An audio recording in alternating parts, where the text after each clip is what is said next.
Jæja, venir, komið sæl. Í dag langar mig að velta upp þessari spurningu. Hver er Ísrael? Hver er Ísrael? Og ástæðan fyrir því er að það eru tvenns konar mjög ólíka túlkanir á spádómi Biblíunnar í gangi.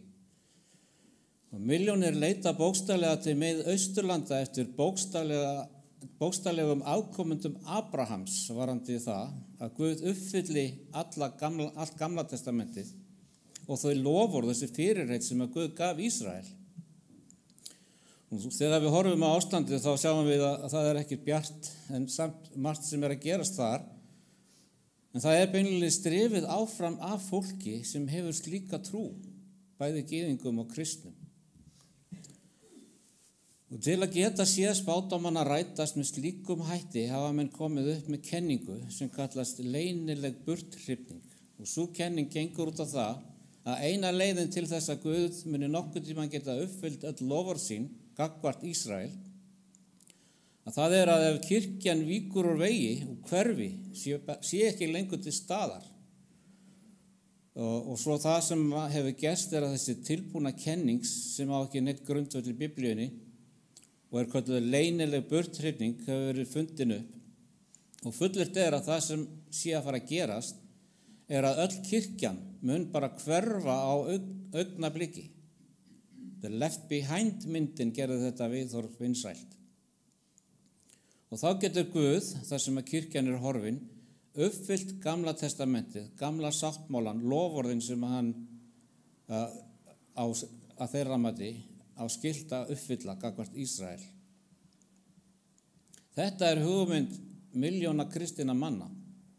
En það sem ég vil sýna þér í dag er að þetta virkar ekki grundvallaratriðum. Og hvers vegna það? Vegna þess að það er grundvallar misskilningur í gangi það hver er Ísrael.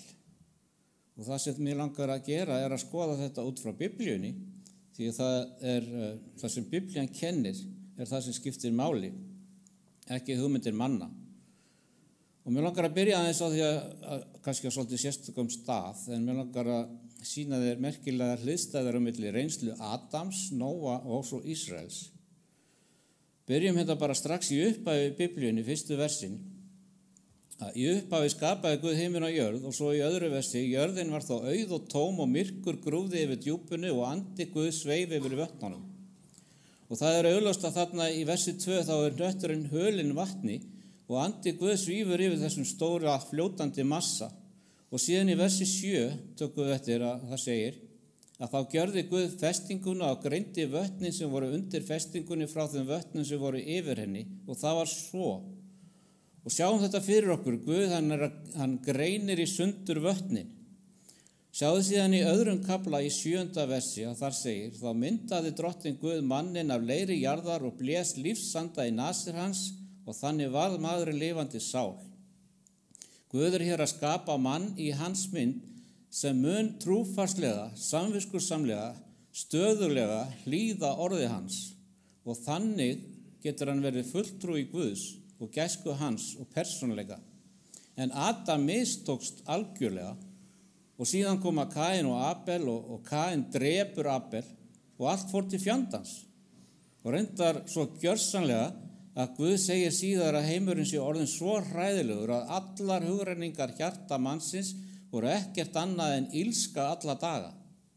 Þannig að Guð lítur yfir þennan fallega heim sem hann hafði skapað og það sem hafði gerst, Adam var ótrúr, Adam hafði mistekist og afkomendur hans urðu sífellt verri eftir því sem tími leið. Svo hann segir, ég ætla að byrja upp á nýtt. Og hann sendir þeim flóðið. Fyrstu Mósebók kapli 7 vers 11. Á þeim degi opnuðust allar uppsprettur hins mikla undirdjúps og flóðgáttur himinsins lukust upp. Og það byrjaði að rigna, en þegar rigningin kom, þá kom ekki aðeins vatnað ofan. Það segir að uppsprettur djúpsins hafi verið opnaðar. Þannig að sjáum þetta fyrir okkur að þegar Guð skapaði upphaflega hafði hann þetta mikla djúp.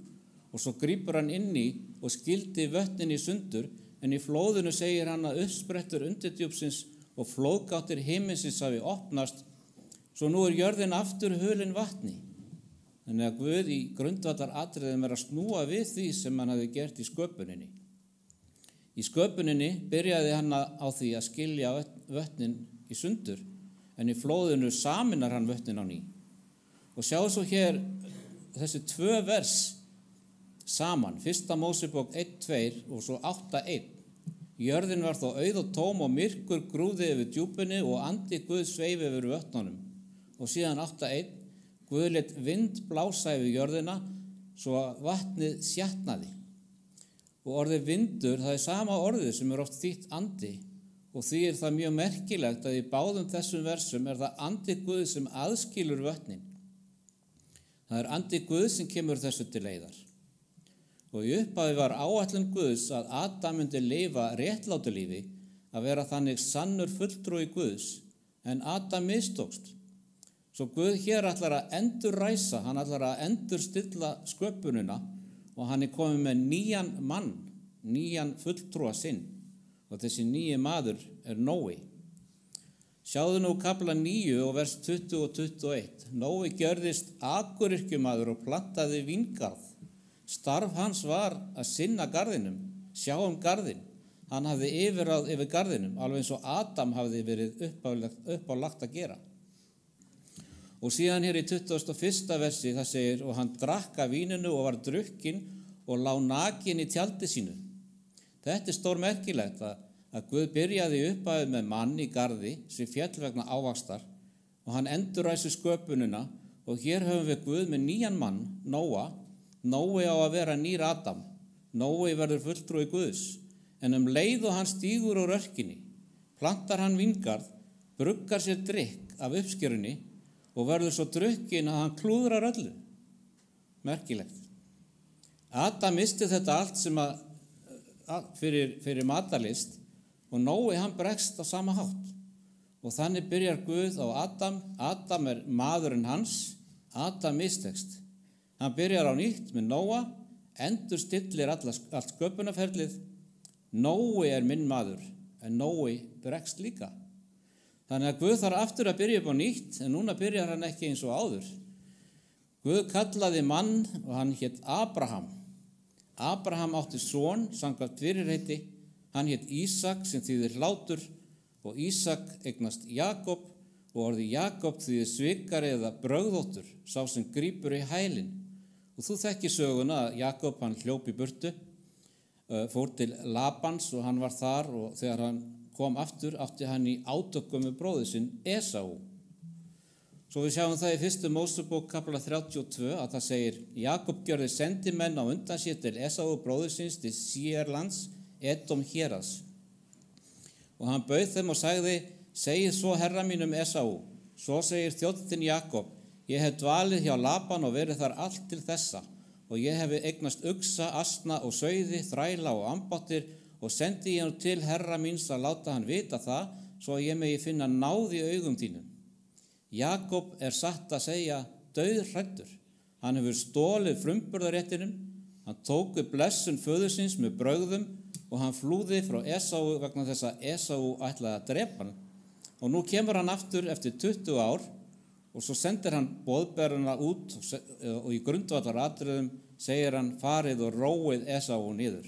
Látið hann vita að við munum gefa honum gjafir, og við munum gefa honum allt sem hann þarf. Og Jakob hræddur og tekur sér smá tíma til að fara á afskekktan stað að leita Guðs. Og sjá svo hér í 1. Mósebók 32:24, Jakob var einn eftir og maður nokkur glímdi við hann, uns dagsbrún rann upp. Og þá mælti hinn, slepptu mér, því að nú rennur upp dagsbrún. En hann svaraði, ég sleppi þér ekki nema þú blessir mig. Og þá sagði hann við hann, hvað heitir þú? Og hann svaraði, Jakob. Og ég stoppa hér fyrir svona að leggja áherslu á það, að hann sagði, ég heiti Jakob. Og það mjög heillandi að taka eftir því, að Guð spyr hann, hvað heitir þú? Og það einmitt spurningin sem hann hafði verið spurður 20 árum áður, þegar hann hafði gengið inn til Ísaks, og Ísak sagði, hvað heitir þú? Og hann sagði, ég heiti Esaú.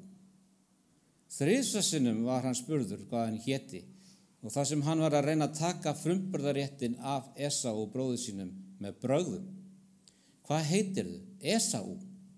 Og 20 árum síðar leiðir Guð hann inn í sömu spurningana og hann segir, hvað heitir þú? Guð vildi sjá hvort hann væri tilbúin til að horfast í augu við bresti sína. Og hann svaraði með sínu rétta nafni Jakob. Jakob sem þýðir svikari. Ég er svikari, ég er þjófur, ég er lygari, ég er syndari. Ég hef þörf fyrir frelsara. Hjálpaðu mér. Það er í rauninni það sem hann er að segja. Og svo í versi 28, eigi skalt þú lengur Jakob heita heldur Ísrael, því að þú hefur glímt við Guð og menn og fengið sigur. Og það er í fyrsta skipti sem orðið Ísrael kemur fyrir í allri Biblíunni, einmitt þar. Eigi skalt þú lengur Jakob heita sem er svikari eða svindlari eða óheiðalegur maður, heldur Ísrael. Nafnið Ísrael þýðir hefur sigur, sigrar með Guði eða hann stjórnar með Guði. Ísrael, sá sem ríkir með Guði. Og það sem Jakob var það sem hann var nú tilbúinn til að viðurkenna að hann væri syndari, þá gat hann verið fulltrúi Guðs. Hann var ekki lengur að afsaka gjörðir sínar eða þykjast vera eitthvað annað en hann raunverulega er. Og svo í versi 29, og Jakob spurði hann og mælti, segðu mér heiti þitt. En hann svaraði, hvers vegna spyrð þú mig heiti? Það sem skipti máli hér var ekki hvað Guð heitir, heldur hvort Jakob var tilbúinn að horfast í augu við sjálfan sig. Ég heiti Jakob, ég er lygari, ég er svikari, ég er syndari. Og hann segir, þú heitir ekki lengur það. Nú heitir þú Ísrael, sá sem hefur sigrað með Guði, og það er það sem þessi glíma táknaði, að þessi maður hefði unnið andlegan sigur þegar hann viðurkenndi að hann væri syndari sem þyrfti á aðstoð og hjálp Guðs að halda. Og það er mikilvægt að við áttum okkur á því að nafnið Ísrael var fyrst gefið einu manni, Jakobi, sem vann andlegan sigur. Síðan var þetta þjóð. Og í 2. Mósebók 4:22 að þá var það þarna sem það er í fyrsta skipti sem Guð vísar til Ísraels sem þjóðar. Ekki bara afkomendur Ísraels, heldur Ísraels þjóð. En þú skalt segja við Faraó, svo segir drottinn, Ísraels líður er minn hvað? Frumgetinn sonur í eintölu. Ekki bara það að það sé sonur í eintölu, heldur frumgetinn sonur. Og vers 23, ég segi þér, lát son minn fara, að hann megi þjóna mér.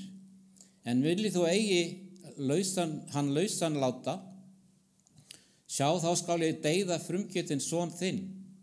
Og svo fer Guð með Ísrael, þjóðina Ísrael, afkomendur Jakobs, afkomendur eins manns sem bar nafnið Ísrael, og hann segir að þeir séu allir sonur minn í eintölu. Þannig að við höfum Adam og svo Nóa og svo höfum við Ísrael. Öllum mistókst. Það þýðir nú ekki að líf þeirra hafi bara verið mistök, en það þýðir að þeir hafi dríkt syndir á þann hátt að þeir geta ekki verið æðsti fulltrúi Guðs á jörðinni. Því hversu oft þarftu að synga áður en þú hefur gefið ranga mynd af Guði? Einu sinni. Því hversu oft hefur Guð syngað? Aldrei. Svo ein mistök gera þig vanhæfan til að vera fulltrúi Guðs. Og nú segja sumir að nútíma Ísrael í dag sé enn Ísrael Guðs á jörðinni. En ég ætla að sýna þér í dag að svo er ekki. Á Guð trúað fólk sem býr á landsvæðinu í Ísrael? Vissulega. Guð hefur trúað fólk allstaðar, en sem þjóð hafði Ísrael sáttmála og þeir uppfylltu ekki ákvæði þessa sáttmála. Og þess vegna segir Jesús þessi dæmisögu í Mattheus 21. Dæmisagan fjallar að Guð sendi spámenn sem þeir taka af lífi, og að lokum sendir hann son sinn sem þeir taka líka af lífi, og þá spyr hann, hvað mun nú eigandi vingarsins gjöra við vínyrkja þessa? Og þeir sögðu, þeim vondum mönnum mun hann vægðalaust tortíma. Og svo segir hann, þess vegna segi ég yður, Guðs ríki verður frá yður tekið og gefið þeirri þjóð sem ber ávexti þess.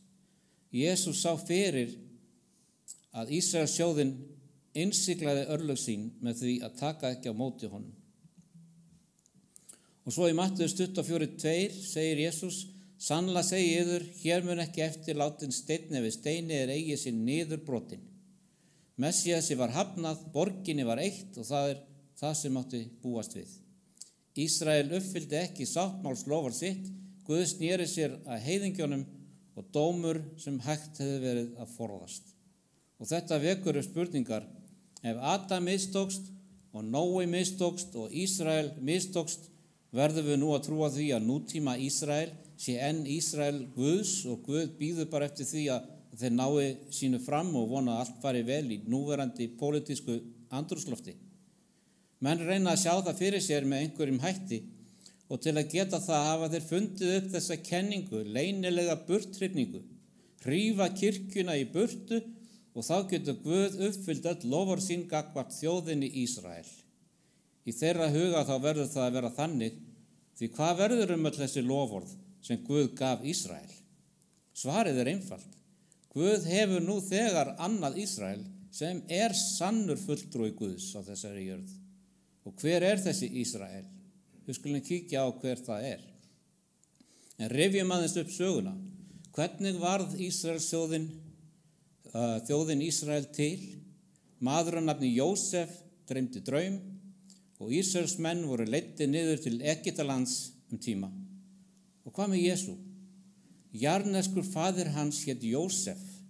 Jósef dreymdi að einhver ætlaði að vinna barninu mein.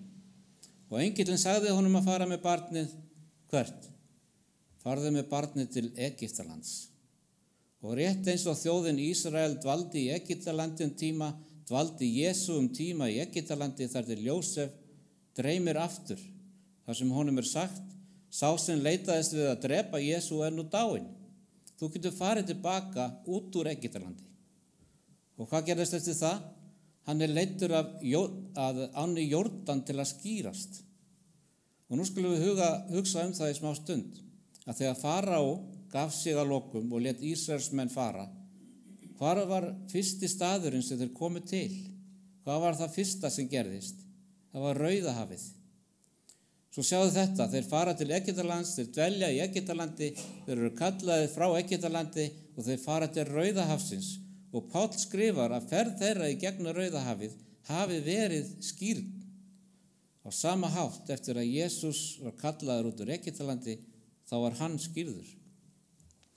Og Mattheus 3:13 segir: þá kemur Jesús frá Galalíu að Jórdan til Jóhannesar að taka skírn hjá honum. Jóhannes vildi varna honum þess og sagði: mér þörf að skýrast af þér og þú kemur til mín. Jesús svaraði honum: lát það nú eftir, þannig ber okkur að fullnægja öllu réttlæti. Og hann lét það eftir honum. Og svo í versi 17 hann aðeins neðar: þessi minn elskaði sonur sem ég hef velþóknun á. Þannig að Jesús sonur Guðs.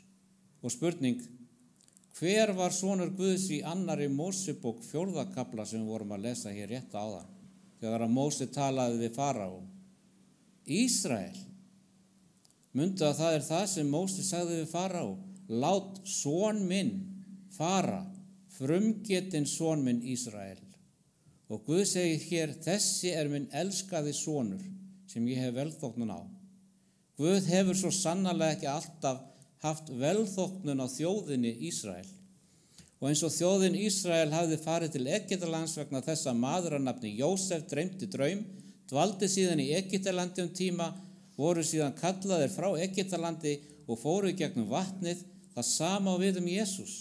Maður að nafni Jósef dreymir, þau fara til Egyptalands, dvelja í Egyptalandi tíma, eru síðan kölluð út af Egyptalandi og í framhaldinu tekur hann skírn.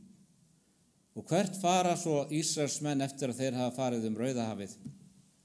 Þeir fara til Sínaífjalls. Þar taka þeir við lögmálinu og eru í eyðimörkinni í hversu mörg ár? 40 ár. Og hvað gerir Jesús strax eftir skírn sína? Hann fer út í eyðimörkina. Og Biblían segir að hann hafi verið leiddur af andanum í þeim tilgangi að vera freistað. Og sérðu hvernig Jesús að uppfylla hápunktasögu Ísraels. Rétt eins og Ísrael var í eyðimörkinni í 40 ár, fer Jesús inn í eyðimörkina í 40 daga. Hvers vegna gekk Jesús skref fyrir skref yfir hápunkta sögu Ísraels? Vegna þess að hann er hinn nýja Ísrael og hann veit það. Einn maður sem vinnur andlegan sigur svo að hann geti verið fulltrúi Guðs á jörðinni. Nú skulum við fara í 4. kafla Mattheusar. Satan kemur til Jesú, hann gefur honum 3 freistingar. Ef þú ert sonur Guðs, þá bjóð þú að steinar þessir verði að brauðum. En taki eftir því sem Jesús svarar og segir: Ritað er, eigi lifi maður á einu saman brauði, heldur á hverju því orði sem framgengur af Guðs munni.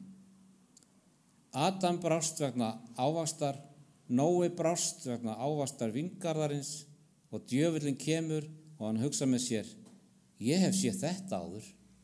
Guð aftur að reyna að byrja upp á nýtt. Ég næ honum á sama hátt og Adam og sama hátt og ég náði Nóa. Ertu ekki svangur? Af hverju borðar ekki? En hann var algjörlega óundirbúinn fyrir það sem kom næst. Ritað er, Satan. Þar sem Adam og Nói og Ísrael hefðu brugðist, þar sigraði Kristur. Og svo freistaði hann aftur, sjáu þetta alveg heillandi í versi 7. Aftur er ritað, ekki skalt þú freista drottins Guð þins. Og mundu hvað hafði gerst, að Ísraels menn voru á leiðinni til Sínaí fjalls og þau komu að þessu bitra vatni og þeir sögðu: Ó, Móse, þú leiddir okkur hingað til að deyja. Og Móse sagði í grundvallaratriðum: Heyrðu, þú ert að freista Guðs, þú ert að gaggrina Guð, þú ert að prófa Guð. Sá staður hét Massa og Meriba. Massa þýðir freisting og Meriba ögrun. Og það segir: ekki freista drottins eins og þú gerðir í Massa. Guð leiðir þig ekki út í eyðimörkina á stað til að deyja. Guð leiðir þig með tilgangi, og ef Guð hefur verið að leiða þig skref fyrir skref, erum við að freista Guðs þegar við efumst leiðsögn Guðs í lífi okkar. Og það sem Ísrael hafði mistekist, þar sigraði Jesús. Og lítu svo enn á þetta í versi 10. Vík brott, Satan, ritað er, drottinn Guð þinn skalt þú tilbiðja og þjóna honum einum. Svo það var maður að nafni Jósef sem dreymdi draum. Jesús fer til Egyptalands og er svo leiddur út og tekur skírn, síðan inn í eyðimörkina þar sem hann er freistað, nákvæmlega eins og þjóðin Ísrael. Það sem Ísrael brást, sagði Jesús: ritað er, ég mun treysta drottni, ritað er, ég treysti föður mínum. Hann sigrar þar sem Ísrael mistókst. Lúkas segir okkur frá því að eftir að hann sneri tilbaka úr eyðimörkinni, þá var hann staddur í samkunduhúsinu og honum er fengin bókrolla til að lesa. Hann opnar í Jesaja og les: Andi drottins er yfir mér, af því að hann hefur smurt mig, hann hefur sendt mig til að flytja fátækum gleðilegan boðskap, bjóða bandingjum lausn og blindum sýn, láta þjáða lausa og kunngjöra náðar ár drottins. Jesaja kafli 61. Það er spádómur þjón drottins. Hver er þjón drottins? Ísrael er þjón drottins. Jesús gengur inn í samkunduna eftir 40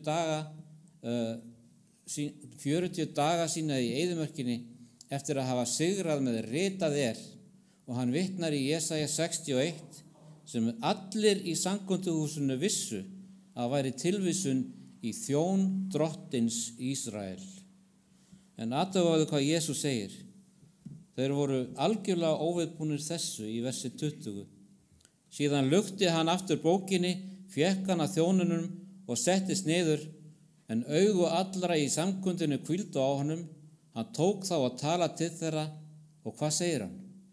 Í dag hefur ræst þessi ritning í áheyrniðar. Þessi fallegi spádómur þjón drottins sem allir vissu að vísa til Ísraels í sínu upprunalega samhengi. Endaleg uppfylling hans er í manninum Jesú Kristi, maður sem uppfyllir allar kröfur lögmálsins. Jesús er sannur þjónn Drottins, verðugur fulltrúi Guðs á jörðinni, ólíkt Adam, Nóa eða þjóðinni Ísrael. Jesús er Ísrael Guðs. Ritningin rættist í Jesú. Og það sem Ísrael þjóðin brást, þar hefur Jesús Kristur sonur Guðs, sannur fulltrúi hans, hinn sanni Ísrael, unnið fullan sigur. Mattheus var augljóslega mjög upptekinn af því í Guðspjallinu sínu, hvernig allt var að rætast sem sagt hafði verið fyrir af spámönnunum. 1. kafli, vers 22, allt var þetta til þess að rætast skyldi orð Drottins. 2. kafli, vers 23, það átti að rætast sem sagt var fyrir munn spámannsins. 4. kafli, vers 14, þannig rættist það sem sagt hafði verið fyrir munn Jesaja spámanns. 8. kafli, 17. vers, það átti að rætast sem sagt fyrir munn Jesaja. 13. kafli, vers 35, það átti að rætast sem sagt fyrir munn spámannsins. Og þetta er ekki endanlegu listi. Jesús er uppfylling alls sem sagt fyrir munn spámannana. Og í Mattheus 21:4 segir, þetta varð svo að rættist það sem sagt fyrir munn spámannsins, segir dóttirin Síón, sjá konungur þinn kemur til þín, hóvær er hann og ríður asna, fola undan áburðargrip. Jesús fór þannig inn í Jerúsalem, fjölmargir breiddu klæði sín á veginn, en aðrir hjuggu lim af trjánum og stráðu á veginn. Og múgur sá sem á undan fór og eftir fylgdi hrópaði, Hósana syni Davíðs, blessaður sé sá sem kemur í nafni Drottins, Hósana í hæstum hæðum. Það var til að uppfylla Sakaría 9. kafla. Jesús er að uppfylla spádóma Gamla testamentisins aftur og aftur og aftur. Og rithöfundar Nýja testamentisins sáu að öll fyrirheitin, öll þessi loforð voru uppfyllt í Jesú. Sjáðu hér Hósea 6:1. Komið, við skulum hverfa aftur til Drottins, því að hann hefur sundur rifið og mun lækna oss, hann hefur lostið og mun binda sár vor. Hann mun lífga oss eftir 2 daga og reisa oss upp á 3. degi til þess að við lifum fyrir hans augliti. Og veistu hvað þessi spádómur fjallar? Ísrael hafði farið í útlegð og Hósea segir, hann mun lífga oss eftir 2 daga og reisa oss upp á 3. degi. Jesús uppfyllti þetta, þar sem hann reis úr gröfinni á 3. degi. Og Jesús, Mattheus, Páll, allir skrifuðu þannig það, hvernig Jesús uppfyllir öll þessi fyrirheit. Hvers vegna? Vegna þess að þeir sáu að allir þessi spádómar rættust ekki á Ísraels þjóðinni, rétt eins og Adam og Nói mistókst, en Jesús, hann var trúr. Jesús er uppfylling. Og ef þú heldur því fram að Guð þurfi enn að uppfylla loforð sín gagnvart Ísraels þjóðinni, þá ertu að túlka Gamla testamentið á allt annan hátt en höfundar Nýja testamentisins gerðu. Ertu meira innblásinn en Páll og Mattheus eða sjálfur Jesús. Og Jesús furðar sig á þessu og segir, ó þér heimskir og tregir í hjarta til þess að trúa öllu því sem spámennirnir hafa talað. Hvað er hann að segja? Getur ekki lesið Gamla testamentið? Jesús er út allt í Gamla testamentinu. Hann er allstaðar og í öllu. Jesús er þungamiðjan í þessu öllu saman. Þannig að í stað þess að horfa til Ísraels, horfðu til Jesú. En það segir Jesús í Jóhannes 15, ég er hinn sanni vínviður og faðir minn er vínyrkinn. Sjáu þið þetta? Hann er ekki bara einhver vínviður. Hann er hinn sanni vínviður. Og Jeremía lýsir því í kafla 2, hvernig Guð hafði gróðursett þjóðina Ísrael. Hann segir í versi 21, en ég hafði gróðursett þig sem gæða vínvið, eintómt úrvalssæði. En svo segir hann, hvernig gastu breyst fyrir mér í villi vínviðar teinunga. Þeir höfðu geta verið úrvalsvínviður, ef þeir hefðu verið gróðursettir í Jesú Kristi, en þeir vildusta leið. Og í 5. Mósebók þeim lýst sem vínviði Sódómu af akurlöndum Gómoru, ekki falleg lýsing það. En Jesús segir hér, verið í mér, þá verð ég í yður, eins og greinin getur ekki borið ávöxt af sjálfri sér nema hún sé á vínviðnum, eins getið þeir ekki heldur borið ávöxt nema þér séuð í mér. Ég vínviðurinn, þér eruð greinarnar, sá ber mikinn ávöxt sem í mér og ég í honum, en án mín getið þér alls ekkert gjört. Öllum stendur til boða að vera grein á hinum sanna vínvið, að vera Ísrael. Þegar við erum greinar á hinum sanna vínvið, þá erum við einnig ásamt honum vínviður. Þá erum við ásamt honum hið sanna Ísrael. Þess vegna getum við tileinkað okkur öll fyrirheitin sem voru gefin Ísrael. Með því að vera greinar á vínviðnum, þá standa öll fyrirheit Biblíunnar okkur til boða.